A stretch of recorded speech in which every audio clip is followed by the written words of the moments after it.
Audience के लिए, उसके बारे में बताइए। Right. I'm Pratik Bansal, Director Universal Holidays. We are into group packages, international, domestic, and we are also associated with events.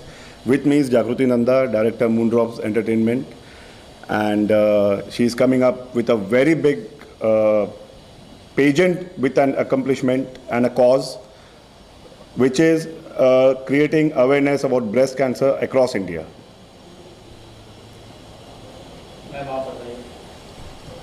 नमस्ते, और मेरा नाम जागृति नंदा है। ये मेरे बहुत ही अच्छे दोस्त प्रतीक बंसल हैं यूनिवर्सल हॉलीडेज़ से। मूनड्रॉप्स एंटरटेनमेंट मेरी एक प्रोप्राइटरशिप कंपनी है। मूनड्रॉप्स एंटरटेनमेंट में we take care of production, making music videos, और हम लोग कैलेंडर शूट करते हैं। लोगों जो मॉडल्स हैं, जो एक्टर एक्ट्रेसेस हैं, उनके साथ हम लोग प्रोडक्शन हाउसेस में भी टाई अप करवाते हैं, कास्टिंग करते हैं, और अपकमिंग हमारे कुछ प्रोजेक्ट्स आ रहे हैं। इसके अलावा मूनड्रॉप्स एंटरटेनमेंट का जो सबसे पहला प्रोजेक्ट है वो golden era accomplishment pageant and golden era awards के नाम से हम लोग कर रहे हैं, जो अक्टूबर में इसका सेलिब्रेशन होगा, 16 अक्टूबर को। थोड़ा सा मैं आपको गोल्डन एरा अकम्पलिशमेंट पेजेंट के बारे में बताना चाहूँगी। गोल्डन एरा अकम्पलिशमेंट पेजेंट ये हाईलाइट कर रहा है health in women, cancer in women and specially breast cancer के ऊपर। हम इंडियंस एक कंजर्वेटिव माइंडसेट के कंट्री हैं, हमें ये मान के चलना पड़ेगा, और हम एक मिडिल क्लास कंट्री भी हैं, हमें ये भी मानना पड़ेगा। तो इस ब्रेस्ट कैंसर के ऊपर मैं 1-1.5-2 साल से, यानी लॉकडाउन आप समझ लीजिए, मेरा पूरा इसका थोड़ा सा स्टडी करने में गया है पर्सनल लेवल पे। कुछ फैक्ट्स और फिगर्स आपके साथ शेयर करना चाहूँगी। सबसे पहली बात है कि शायद काफ़ी कम लोगों को पता होगा कि हर साल पूरी दुनिया में 14 से 15 लाख महिलाओं की डेथ होती है ब्रेस्ट कैंसर की वजह से।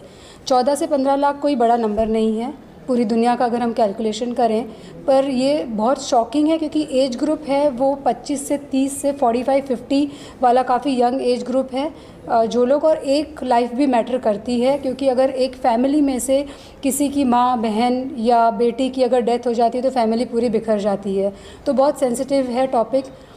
वापस उन नंबर्स पे मैं आपको ले जाना चाहूँगी। जब हम 14 से 15 लाख महिलाओं की बात कर रहे हैं, शॉकिंग और डिसअपॉइंटिंग बात ये है कि उसमें से 50 से 60% महिलाएं इंडिया की हैं।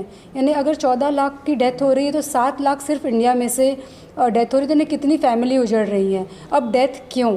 हम ये बताना चाहते हैं कि ब्रेस्ट कैंसर ये जानलेवा कैंसर नहीं है, फिर भी हम लाइफ और हम लोग ये जाने जो हमारी लूज़ हो रही हैं, ये लेट डिटेक्शन की वजह से है। अवेयरनेस नहीं है, आगे हम आते नहीं हैं बात करना, क्योंकि आज एक फैमिली में एक बेटी हो, एक बहू हो या माँ जिनके बच्चों की शादी हो चुकी है, वो लेडी आज अपनी फैमिली के साथ बैठकर अपनी प्रॉब्लम ओपनली डिस्कस नहीं कर सकती है।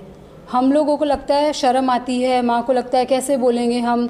एक बहुत सिंपल बात कहूँगी कि अगर लड़कों के या मेन के अंडरगारमेंट सोफ़े पे पड़े हैं तो किसी को कोई दिक्कत नहीं होती है, पर अगर वही उनकी माँ के, बेटी के अगर पड़े हैं तो सबको लगता है ये क्या पड़ा है।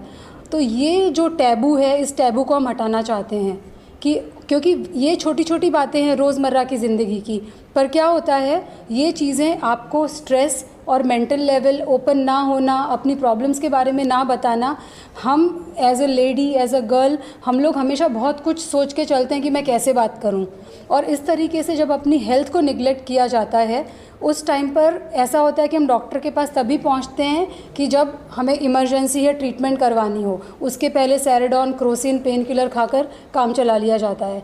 और इस लेट डिटेक्शन की वजह से क्या हो रहा है, हर चौथे मिनट में आज एक महिला भारत में ब्रेस्ट कैंसर से डिटेक्ट हो रही है, जो 2nd या 3rd लेवल पे है, और जिसके बाद में ट्रीटमेंट कॉस्टली हो जाते हैं और फैमिली के ऊपर प्रेशर आ जाता है। मैंने जब शुरुआत में कहा कि हम एक मिडिल क्लास कंट्री हैं, तो हम मिडिल क्लास जब कंट्री हैं तो आज 4 से 5 हज़ार रुपये बचाना एक लेडी के लिए जिसके ऊपर घर की रिस्पॉन्सिबिलिटी है बहुत बड़ी बात हो जाती है। उसको लगता है मेरे लोन में काम आ जाएगा, मेरे बच्चे की फ़ीस आ जाएगी, मेरा 2 हफ्ते का राशन आ जाएगा। ये सारी सोच हम लोग लेकर चलते हैं, और जब बड़ा झटका लगता है, जब कैंसर डिटेक्ट होता है, तब तो बहुत बड़े खर्चे और पता नहीं पूरी जो व्यवस्था बनाई होती है ना एक फ़ैमिली की, वो पूरी टूट जाती है। तो गोल्डन एरा का जो मुद्दा है, जो एजेंडा है कि हम जब ऑडिशंस करेंगे हर सिटी में, हम जब लोगों को बोलेंगे, तो हम ऐसे वॉलंटियर्स को साथ में जोड़ना चाहते हैं जो छोटी से छोटी जगह पर, और इस बात को बोलने में कतराएं ना, ओपनली बोलें, लोगों से शेयर करें और महिलाओं को एनकरेज करें कि अगर थोड़ी सी तकलीफ़ हो रही है प्लीज़ शेयर कीजिए, डॉक्टर्स के पास जाइए, अपनी बॉडी का ध्यान रखिए। सेल्फ़ लव के ऊपर हम लोग बात करने वाले हैं कि सेल्फ़ लव कितना इम्पॉर्टेंट है। मैं आपको एक और इन्फॉर्मेशन या एक और डिस्कशन शेयर करना चाहूँगी। मेंटल हेल्थ एक्सपर्ट के साथ मेरा डिस्कशन हो रहा था, तो जब कोई भी कैंसर, किसी भी टाइप के कैंसर की जब ट्रीटमेंट होती है, उस कैंसर की ट्रीटमेंट के अंदर आप देखोगे कि अरे कीमो चल रहा था, वो चाहे एक मेल हो या फीमेल हो, पर उसमें डेथ हो गई, हमने कोशिशें तो बहुत की, बचा नहीं पाए। तो ये कैंसर ट्रीटमेंट क्या होती है, ये रेडिएशंस क्या होते हैं, और ये रेडिएशंस होते हैं कैंसर सेल्स को किल करने के लिए। पर जो मरीज़ होता है, उस मरीज़ से डॉक्टर क्या एक्सपेक्ट करता है? डॉक्टर एक्सपेक्ट करता है सेल्फ़ लव, डॉक्टर एक्सपेक्ट करता है पॉजिटिविटी कि मैं ठीक हो जाऊंगा, मेरी ट्रीटमेंट हो रही है।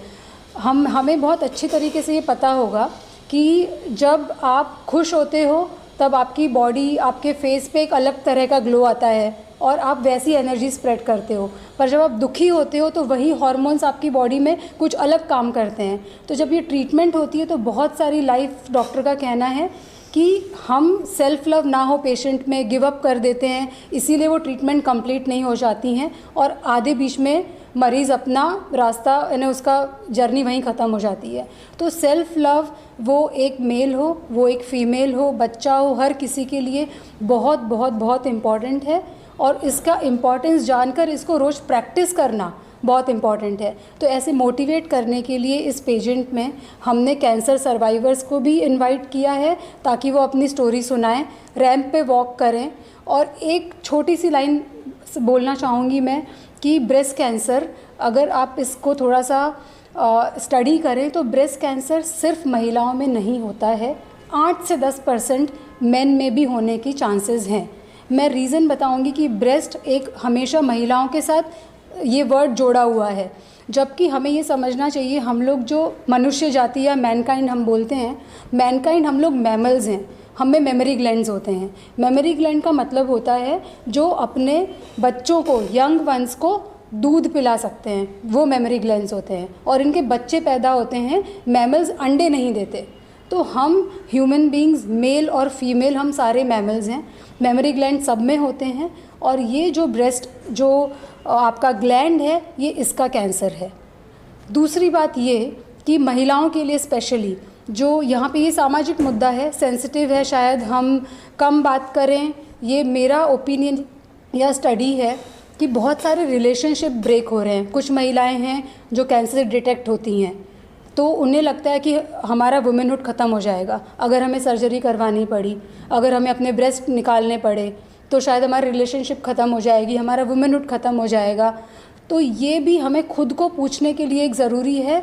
और यहाँ पे जो मेन हैं उनको भी समझना ज़रूरी है कि इस दौरान में एक व्यक्ति की, वो पिता हो, वो पति हो, वो बॉयफ्रेंड हो या वो बेटा हो, जो भी रोल वो अदा कर रहा हो, उसका मॉरल सपोर्ट उसकी व्यक्ति के लिए कितना ज़्यादा इम्पॉर्टेंट है, ज़रूरी है। तो ब्रेस्ट कैंसर जानलेवा नहीं है, अर्ली डिटेक्शन बहुत ज़्यादा ज़रूरी है, अपनी तकलीफ़ों के बारे में बोलना, शेयर करना बहुत ज़रूरी है। और इनिशियल डिटेक्शन के ऊपर ये ब्रेस्ट कैंसर बहुत क्यूरेबल है। ज़रूरी नहीं है कि आपको सर्जरी के लिए जाना पड़े, ज़रूरी नहीं है कि आपको बड़े बड़े ट्रीटमेंट्स करवाने पड़े। तो ये अर्ली डिटेक्शन की बात कर रहे हैं, एक एक लाइफ मैटर करती है, इस चीज़ की बात हम लोग कर रहे हैं। और पेजेंट का रूप इसे इसलिए दिया है कि पेजेंट एक ऐसी चीज़ है जो आपको काफ़ी एनकरेज करता है, मोटिवेट करता है आगे आने के लिए, अपनी स्टोरी सुनाने के लिए। और डेफिनेटली ग्लैमर हमेशा परफेक्शन नहीं होता है, कॉन्फिडेंस होता है, सेल्फ लव होता है, सोसाइटी के लिए लव होता है। और वहाँ से आप डेफिनेटली अगर एक लाइफ को भी अगर इन्फ्लुएंस कर पाएँ तो आई थिंक जीना आपका 100% वसूल है। यहाँ पर ये थॉट प्रोसेस है। मैम आपने बताया कि पेज है वो नेम पे चलेंगे, जी। तो कैसे उनको ढूंढेंगे, मतलब कैसे वो आपके पास आएंगे, क्या सोचा आपने उसको लेके कि कितने पेजेंट को लेकर हम चलेंगे, कुछ तो सोचा होगा उसके बारे में? ये हमारा ऑडिशंस चालू हो रहा है, हमारा ऑल इंडिया ऑडिशंस है, we are doing across 10 cities, जो 2 सितंबर से चालू होएगा पूरे सितंबर में। जो मेजर सिटीज़ है, बॉम्बे, दिल्ली, चेन्नई, बेंगलोर, हैदराबाद, तो ऐसे 10 सिटीज़ में ये सारी ऑडिशंस की लिस्ट विद डेट्स हमारे इंस्टाग्राम पे goldenera.in प्लस हमारे वेबसाइट पे सब अपडेटेड है। तो if you all follow us you can get all the details कब कहाँ कैसे ऑडिशंस हो रहे हैं। We have juries in all cities, वो ज्यूरीज उनको सिलेक्ट करेंगे and will get the best participants from each and every city.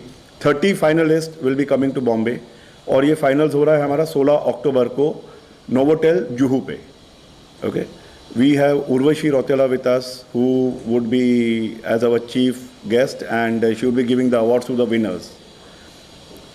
मैं आपसे जानना चाहूँगा, जैसे उर्वशी रौतेला का सर ने नाम ही लिया है, हाँ। तो इनकमिंग प्रोजेक्ट भी उनके साथ में आज कुछ कोलैबोरेशन करके कुछ करके समथिंग इनको लेके। हाँ जी, तो उर्वशी रौतेला हमारी गोल्डन एरा अवार्ड्स की चीफ गेस्ट हैं। उनके हाथ से हम बिज़नेस और ग्लैमर कैटेगरी में अवार्ड्स करवा रहे हैं और जो हमारे इस पेजेंट के विनर्स होंगे उन विनर्स को हम उर्वशी रौतेला के हाथ से फेलिसिटेशन देंगे। Urvashi Rautela miss universe diva 2015 रह चुकी हैं और उन्होंने रिसेंटली मिस यूनिवर्स को भी एज अ जूरी पैनल उन्होंने जज किया है। तो जो हमारे विनर्स के फाइनलिस्ट होंगे पेजेंट के, उन विनर्स को हम लोग फेलिसिटेट करवाएंगे उर्वशी रौतेला के हाथ से। इसके अलावा बिज़नेस कैटेगरी और ग्लैमर कैटेगरी में जो भी नॉमिनेट करवाना चाहते हैं इस अवार्ड्स के लिए, तो हमारी goldenera.in पे रजिस्ट्रेशंस लिंक हमारी खुली हैं, वेबसाइट हैं, कॉन्टैक्ट नंबर्स हम सारा फ्लैश कर रहे हैं। तो रिक्वेस्ट करूँगी कि आप इस पेज को फॉलो करना स्टार्ट करें और हमें जितना ज़्यादा सपोर्ट हो सकता है करें कैंसर सर्वाइवर्स के लिए, अवेयरनेस क्रिएट करवाने के लिए। और सर मैं जानना चाहूँगा, ये जो एवो शो के बारे में मैडम ने बताया, ये इसके पहले आपने किया है कि यहीं से शुरुआत कर? नहीं, ये हमारा पहला साल है बट इसको धीरे धीरे और ग्रो करेंगे। हम लोग का ये 10 ईयर्स का प्रोजेक्ट है जो अलग अलग सिटीज़ में, जैसे इस साल बॉम्बे में हो रहा है, प्लान है next year we go to Delhi, उसके बाद गोवा होगा, बैंगलोर होगा, तो it will go across all the cities in India. चलिए, आपको कम से कम लाखों ऑडियंस देख रही है हमारे, दोनों क्या मैसेज देना चाहेंगे दोनों चीज़ के लिए, एवोर्ड को लेकर और कैंसर को लेकर? यही मैसेज देना चाहेंगे कि ये बहुत बड़ा कॉज है। आप जो लोग ये कॉज से जुड़ना चाहते हैं, you can join in as contestants, as volunteers. जो हमारे ड्राइव भी होंगे अलग अलग शहरों में जहाँ पे हम फ्री कैंसर स्कैन करवाने जाते हैं, तो आप एक वॉलंटियर जैसा जुड़ सकते हैं, आप एक स्पॉन्सर जैसा आ सकते हैं। You can get associated with us and we would be really grateful if we have more support. Sorry. हाँ, मैं जोड़ना चाहूँगी प्रतीक ने जो कहा उसके कंटिन्यूशन में। जब प्रतीक ने स्कैन की बात की है, तो जब हम लोग अर्ली डिटेक्शन की बात करते हैं, यहाँ पर थोड़ा सा और समय लूँगी मैं आपका। अर्ली डिटेक्शन या कैंसर का जो टेस्ट होता है, स्पेशली ब्रेस्ट कैंसर का, ये हमारे पास में मैमोग्राफी अवेलेबल है।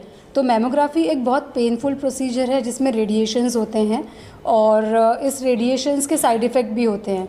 मैमोग्राफी 30 या 35 से ऊपर के लोगों को एडवाइस की जाती है।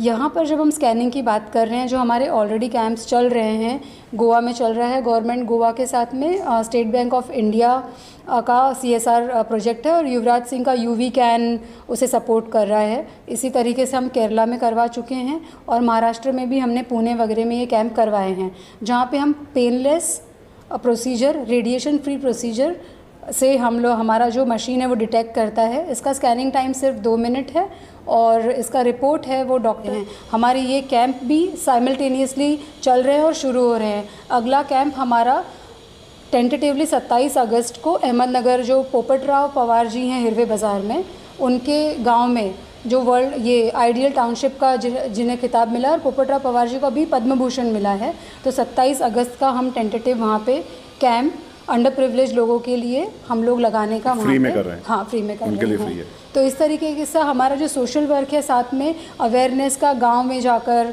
और छोटे शहरों में जाकर और सिटीज़ में, ये एक 360 डिग्री एंगल से हम लोगों का कैंपेन चल रहा है।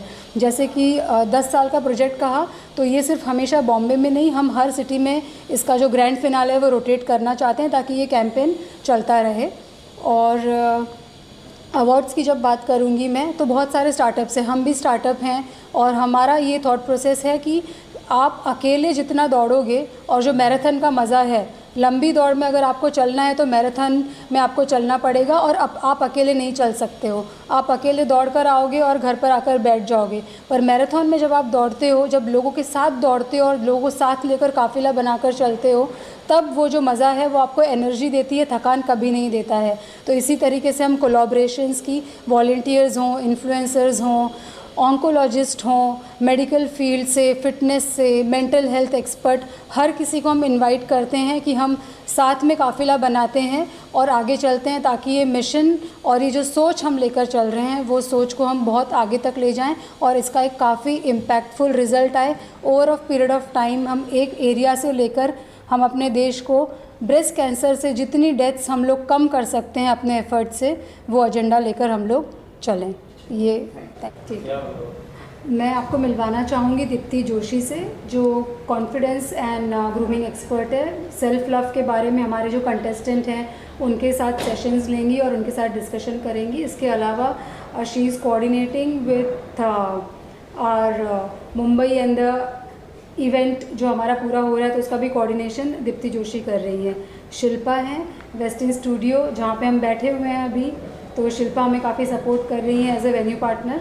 हमारे ऑडिशंस भी वेस्टर्न स्टूडियो में ही होने वाले हैं। जो बॉम्बे के जो डेट्स हैं वो सोशल मीडिया पे और फ्लायर्स में आप अपडेट आपको आते रहेंगे। तो Deepti, would you like to say something? Confidence कितना इम्पॉर्टेंट है और सेल्फ लव आपको कहाँ से कहाँ ले जा सकता है? Surely. Hello, I am Dipti Joshi and as she said, I am a grooming and etiquette expert. मैं contestants के साथ, firstly I am very excited and elated to be a part of this very good initiative that she has come up with and all the best to her. I totally agree, जो भी उन्होंने बोला है अब तक, ladies really बहुत कुछ feel करती है जब अपने बॉडी या अपने लुक्स के बारे में बहुत कुछ, because everybody start looking down upon her. मैं भी खुद ग्रूमिंग में बहुत टाइम ऐसे फेस किया है जहाँ पे दे आर नॉट कॉन्फिडेंट, क्योंकि basically since they have been grown, they have been growing and childhood या हो या adolescent हो या teenage हो, कहीं ना कहीं they have come across where they actually are looked down upon for something or the other. So my motive is कि मैं इन contestants के साथ confidence पे, उनके self love पे थोड़ा सा उनसे बात करके, उनसे जुड़कर उन्हें जितना boost कर सकूँ confidence में, it will be a pleasure on my part. And yes, again, all the best to Jagruti Nanda for this particular event. Ma'am आप बताइए, आप कैसे जुड़े हैं मैम के साथ, कैसे के साथ? We are very happy to be associated with Golden Era. So they approach us for this good cause. So we were immediately ready to be associated. और जैसे कि ये कह रहे breast cancer, it is actually बहुत सारे लोगों को इस बारे में नॉलेज नहीं है। सो इनिशियल स्टेजेस पे लोग बहुत इग्नोर करते हैं and then it reaches to a stage जहाँ पे कुछ नहीं कर सकते। सर आप बताइए, किस तरह का सहयोग आपको रहेगा आगे मैम के साथ में? यस, जैसे हमने इनको अप्रोच किया लोकेशन और ऑडिशंस के लिए, they were immediately ready and they said कि हमारे साइड से जो भी सपोर्ट हो सकता है, will be your venue partner for all the 10 consecutive years, and this is the kind of support that we were expecting, and really thank you Shilpa for this.